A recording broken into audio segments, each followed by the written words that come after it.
There is very strong social pressure on Ukrainian migrants to kind of give the correct answer, to say that they want to come back to Ukraine.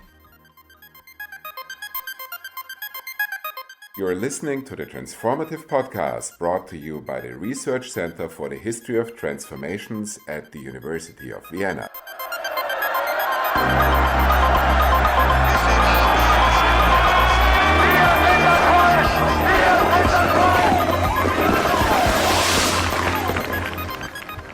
Welcome to the newest episode of the Transformative Podcast. My name is Daniel Jerke and I'm a doctoral student at RECET.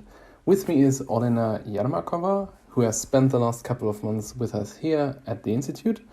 She's a doctoral student from the Jagiellonian University in Krakow, and today we're going to talk about her research on Ukrainian migration. At first, could you tell us a bit about your doctoral project and how it has changed over the past years? Hello, Daniel and everyone. It's good to be here. So the case study of my research is contemporary Ukrainian migration into Poland. Now, of course, the war has affected that a lot. There's been this tectonic shift in context that frames it. And the scale and the meaning of what Ukrainian migration is has changed entirely. So, for instance, nowadays, if you ask someone in Poland who is a refugee, the first thing they would say is probably a Ukrainian. And that was entirely different in 2018 when I started my project. My PhD is framed within this larger Horizon 2020 funded project on populism and the rise of illiberal politics in Central Eastern Europe, which is why I have been looking at migration into Poland from this kind of populist lens. So I have been studying through the perceptions of migrants themselves how the right-wing populist discourse kind of affects their experiences in the host country. But with the war, it changed, and I kind of adjusted more to also look into the interactions with refugees and mutual perceptions. And what is the main method to answer your research questions? I collect interviews, semi-structured interviews. For my PhD specifically, I've collected 42, I think, and I analyze them mostly with thematic analysis, so very classic in that sense. In your research, you distinguish between so-called personal and impersonal motivations for Ukrainians to leave their country.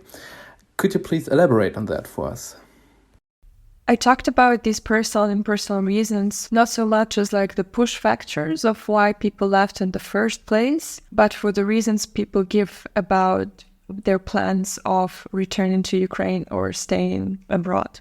So what I noticed from speaking to people in my interviews was that very often the reasons that are given are very kind of abstract and impersonal, like corruption. And of course, there is no doubt that this is a factor which frames life in Ukraine, and it's like a link in the chain of consequences, right, that create the conditions for your life, broadly speaking. But very often it does not have, very kind of immediate direct application to your everyday existence. So for instance, even when I'm talking to my sister, who is a 20-year-old student who fled the war, she says that she doesn't want to return to Ukraine because of corruption. Exactly. Now, this is there's other reasons given as well by people in general, but this is one that is very often repeated. And, for my sister, I know for sure that she had no sort of immediate encounters with high-level corruption in the country or so on, or none that I can think of. What I think this is that it is much more socially acceptable to give these impersonal reasons rather than to give actual reasons, and these are not necessarily mutually exclusive, that these are rationalizations. Now here I get a bit kind of psychological with my research, but so, very often when it is not easy to admit publicly or to yourself that you want a certain thing or you took a certain decision, you kind of try to find these reasons which are more justifications for the choice already made rather than primary intrinsic reasons. So I think this is what kind of corruption serves. But also because maybe I need to clarify this, that there is very strong social pressure on Ukrainian migrants to kind of give the correct answer, so to say, that they want to come back to Ukraine. Because back home, there's quite a lot of resentment towards Ukrainians who left. And there is a lot of fear in the society that they will not return And because of that, the country will suffer demographic and economic problems because, yes, Ukrainian demographic prognosis look very bleak. So this creates this kind of pressure that migrants feel. And I think the perception is that if you give this abstract reasons which have nothing to do with you, your choices and your actions can sort of be excused. If you just say something that very directly, specifically, personally applies to you, like that, well, I found a new boyfriend abroad or a job that pays much better, then you could face quite some judgment. When you talk to Ukrainians, I wonder, isn't there also a third option that goes kind of beyond the dichotomy between staying or returning, like, transmigration or circular migration? Yes, Ukrainian migration has been before the war and is now quite complex. It's often circular migration or even more, I don't know how to call it, some sort of, there's very complicated trajectories involved. And the situation is very dynamic. But I would say that in general, the sort of third option, that is the status quo rather than the future scenario. First of all, you cannot be in this limbo state forever, it's exhausting to say the least. But also there's very specific legal, bureaucratic circumstances to be taken into account. So nowadays, Ukrainian can do this sort of complex mobility because it is allowed by the Temporary Protection Directive, which is the legal framework regulating Ukrainian refugees in the EU. However, temporary protection is temporary. It will expire after 3 years, and after that, or probably even before that, being third country nationals in the EU with kind of quite limited rights, people will have to decide on these very concrete things like where do you apply for a residence permit, where do you get registered, where do you pay your taxes, and so on. And these things you cannot do in 2 countries or more for a long time. You mean that it's likely that Ukrainian refugees will have to, when the Temporary Protection Directive expires, to make a decision, an ultimate decision on if to stay or to return? Yes. I mean, already even now, like in Austria, if you leave for more than 3 months, by law, you lose your protection. So, but nowadays, it's still kind of a bit more flexible, I feel. But after the temporary protection expires, this may become a problem. Talking about Ukrainian refugees and their prospects of staying or returning, I would like to ask you a question about surveys. It seems to me that scientific surveys asking Ukrainians if they want to return or not play a prominent role in the media coverage on Ukrainian refugees. And I wonder if you could share your professional opinion with us on these surveys. My professional opinion is, of course, heavily kind of influenced by the fact that I'm a qualitative researcher, so I'm a bit skeptical of surveys as such, particularly on such sensitive topics. So, of course, I think all these surveys and figures that have been presented, they do give a good general indication, but I would be a bit suspicious of, the exact numbers. I think that these surveys often lack nuance and complexity and again, the sensitivity of the question at hand. Because when you ask someone yes or no, are you willing to return or not, this misses, for example, discussing whether people are willing to return, under what conditions, what returning means to them. Is it like long-term, fully returning, or is it rather, again, circular migration, visiting family and such? This misses all their doubts that they have. And the most important thing, I think, is what I already mentioned, the social pressure. That because of the social pressure, people feel a need to answer a certain way rather than share their kind of honest doubts about it. And I will give you an anecdote. Once I was at a public event, and one of the speakers was a Ukrainian refugee who, no one asked her, she proactively said in her talk that she dreams of returning to Ukraine. And because I'm very interested in these topics, and at the time I was researching return refugees, of which there's already many, an estimated 1/3 of all those who left after February 22.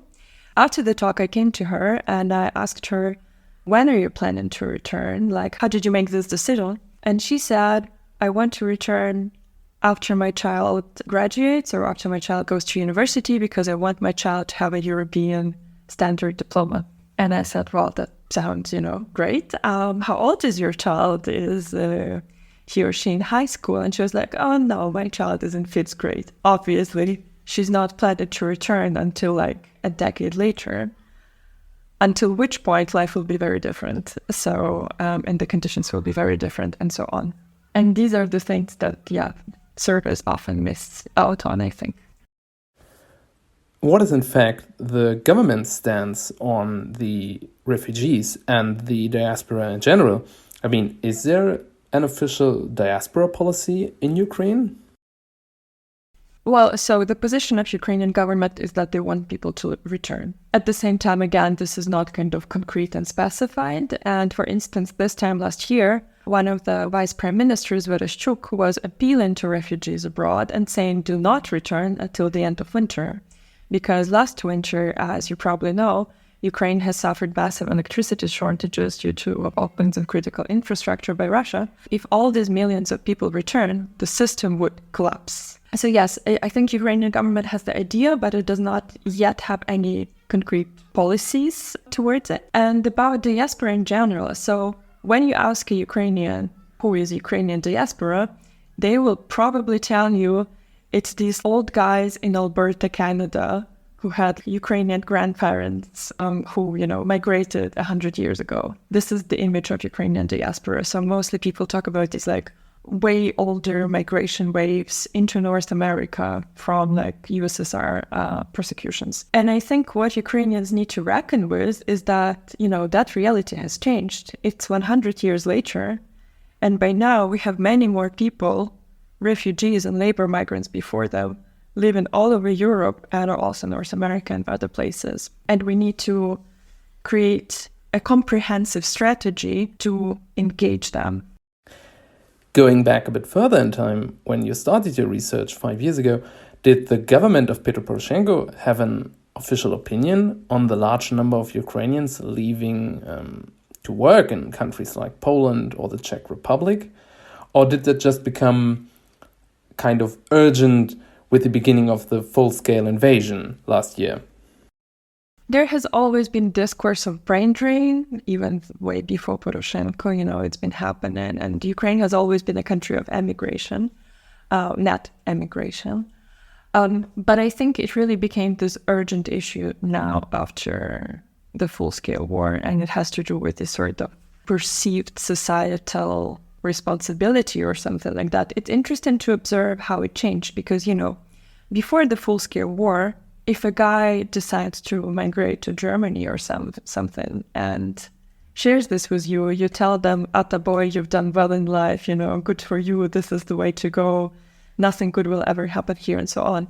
This was like an achievement, and it was an achievement, and it was viewed positively in the society, mostly. Nowadays, it's completely different. Nowadays, especially for men, of course, well, that's a whole different story, but even for women, it is not viewed as an achievement, it is viewed, or even as a necessity these days anymore. Nowadays, it's more viewed as some sort of, betrayal, I guess, in many ways. It's resented. Is there a governmental institution or a state body in Ukraine that is officially in charge of keeping in touch with the diaspora? Because in the case of Poland, there's a committee of the Senate, of the second chamber of Parliament, that is responsible for looking after Poles or people of Polish origin living abroad? Or are the responsibilities in the case of Ukraine not so clear? To be honest, I'm not sure, not that I know of a specific body. I would guess that responsibilities are not clear because this is usually the case with, Ukrainian government, that there is this like overlap in competencies between different bodies and such. So yeah, I'm not sure, but may I ask you a question as well? Because so I research, contemporary migration into Poland, and you research historic migration out of Poland. And I wonder if you noticed any parallels. Did Poles back in the 80s experience some of the same things? I would say yes and no. It depends very much on your perspective. I think in some ways it's comparable, but in others it's not. For example, the kind of most obvious difference is that despite all the economic and social hardship in Poland in the 1980s, and of course the introduction of martial law that went hand in hand with very harsh human rights abuses, nevertheless, there was no war in Poland. There were no destructions on a scale in any way comparable to what is happening in Ukraine right now. I think that's a major difference. From that perspective, I would say the current situation is more comparable to refugees leaving Yugoslavia in the 1990s.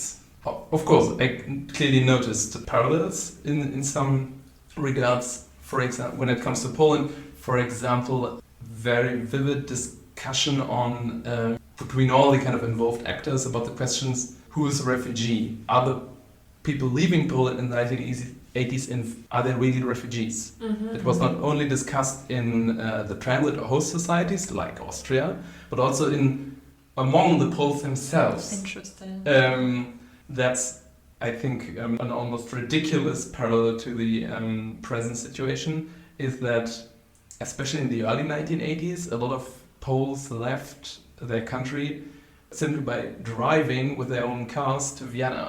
Mm-hmm. When they came with their cars to Vienna, some Austrians says, okay, so they can't be really refugees because they come here by car. Oh, that's exactly what's happening right now, yes.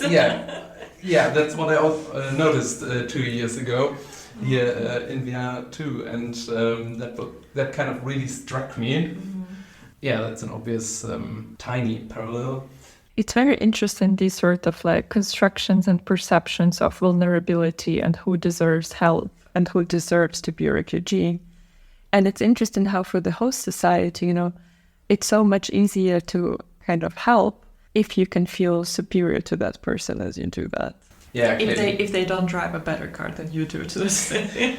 Although I'm not an expert on cars, but I think when the Poles came here by car in the 1980s, I think it was not so much jealousy on the side of the Austrians, because at that time there was clearly a difference in wealth between Austria and Poland, and Polish cars were not really attractive, I guess, to Austrians. But nevertheless, it was not conceivable to some Austrians that you can flee from your home country by car, because in their kind of imagination they had to come on foot and so on. And but it's all, it goes back even further, because already in 68 and 69, when a lot of people fled from Czechoslovakia, they also mostly came by car. Mm-hmm. However, in difference to the Hungarians in 56, who mostly really came on foot to Austria.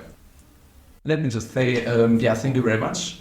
I was talking to Olena Yermakova, and I very much enjoyed our talk about Ukrainian migration over the past years. Thank you very much.